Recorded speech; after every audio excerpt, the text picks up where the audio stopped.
All right, in this one, I'm going to read actually what's written here in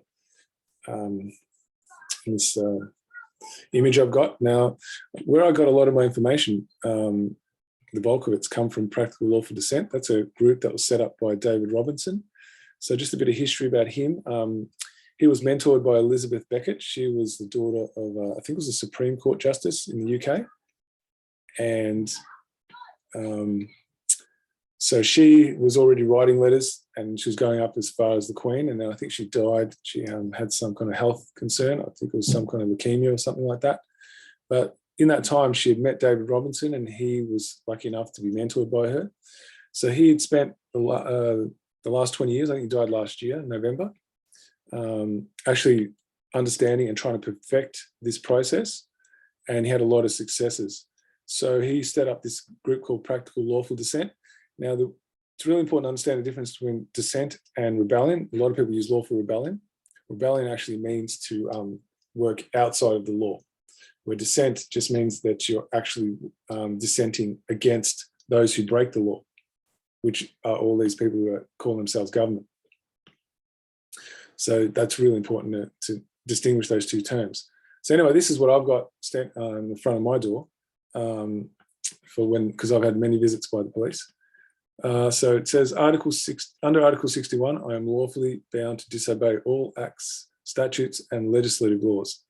As invocation of Security Clause 61 of the Magna Carta 1215 on the 23rd of March 2001. All laws, acts, and statutes are no longer of legal force, and wherewith all parliamentary governance and agents of the Crown are to stand down and consider their oath. If you obstruct me or attempt to enforce defunct acts and statutes or attempt to extort money from me with fines, taxes, or fees, please know you will be personally liable to loss of complete commercial assets and life in prison. I will pursue a claim of tort against you. I will pursue a claim of tort against you. I must be allowed to travel, assemble, and speak freely without hindrance. Now imagine if you put that on a t-shirt next time you go to your rallies, and there was like everyone had that on their t-shirts, right? Or hoodies, whatever they're wearing. That would be really powerful. That's the kind of knowledge we need to have, guys, to get the police to do their jobs. So I'm just going to pause for a moment just so I can get my next slide up. So now I'm just going to go into a little bit of history. As you can see, I've got the concise Magna Carta up here on the screen. Just going to a bit of history about that. So the British Constitution is the 1215 Magna Carta, which I've said earlier is Latin for Great Charter of Liberties, sealed by King John at Runnymede in June 1215. So King John was a tyrant who was committing heinous crimes against the people, and he had levied extreme taxes against the people to pay for his failed wars abroad.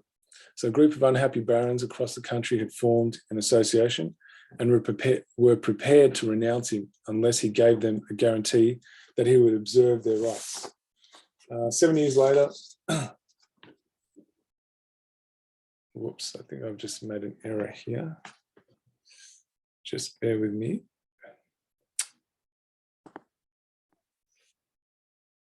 I've just had the wrong sheet of paper. So what it should have been is on 17th of May, 1215, the barons captured London, the largest town in England, without a fight.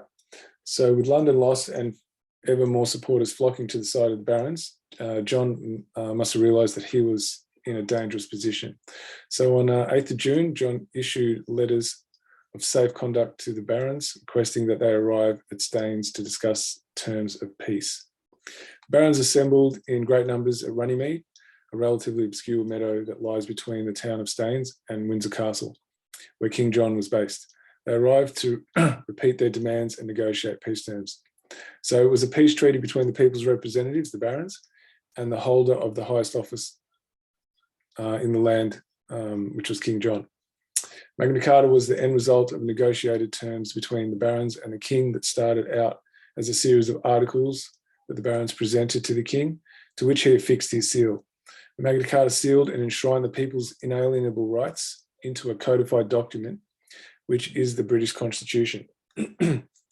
Being that the Magna Carta 1215 is an agreement based on natural law, hence natural justice, and written before the creation of Parliament, it exists in perpetuity, meaning it's forever binding, and only the people who exist in nature, therefore can interpret natural law, can change it by way of a Commonwealth-wide constitutional convention.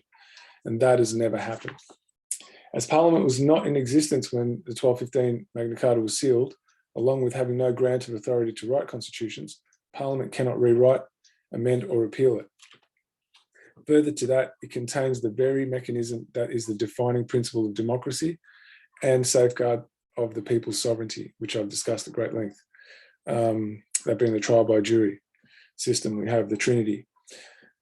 So that's the right of the individual juror to be the final arbiter of what is law, that puts the people in charge of government to make sure that tyrannical rule could never happen again.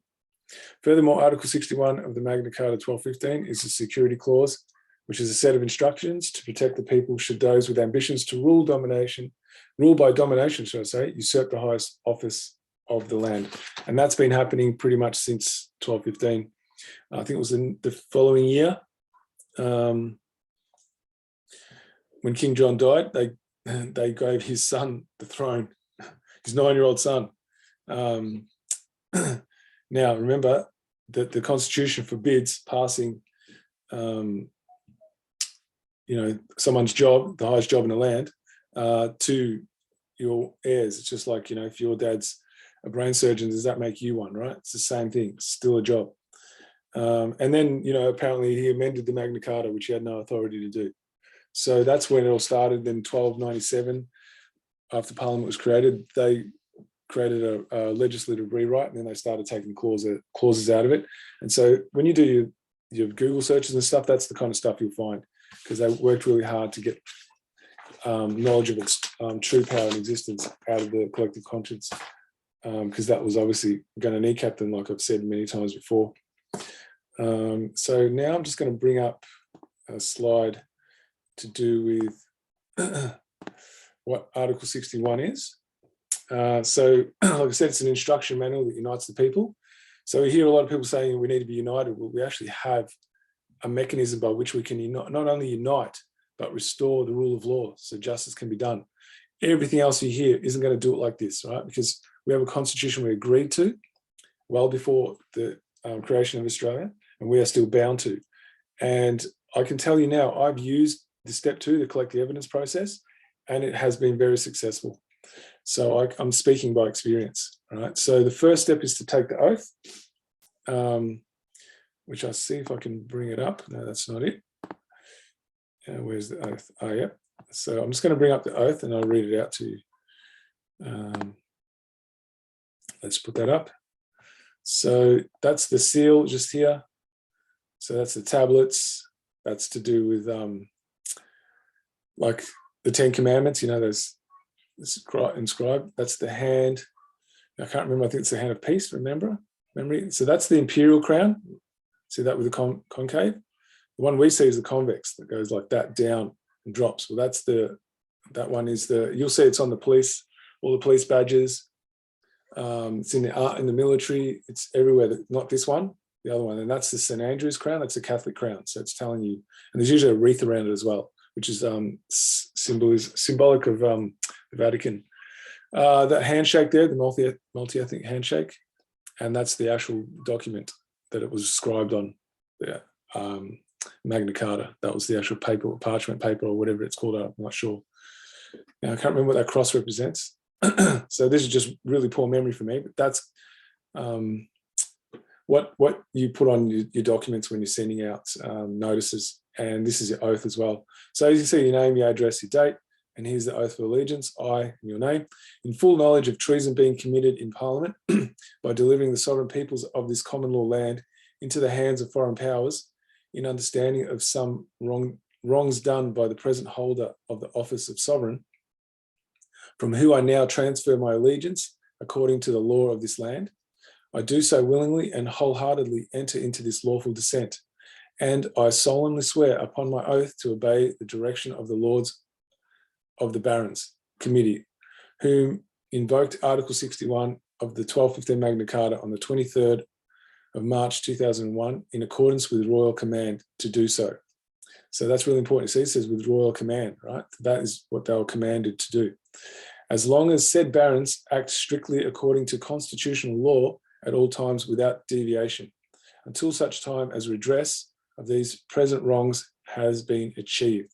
So redress just means restoring the rule of law. And so all the criminals that have been committing crimes against us, they get taken in before a jury of the people, and then they're prosecuted in their private and unlimited capacity under common law. So then you'd swear on the subscribed date. So you'd pick the date, and then you'd sign it, and then you get 3 witnesses, which must be, in wedding signature. You can't write it for them. You have to have 3 people, and they must be over 21 to memory. It can't be a family member or have a criminal record in the last 10 years. And so they would write their name, sign it, and then date it. So that's what the oath looks like. So basically, this is just I guess it's a statement of intent.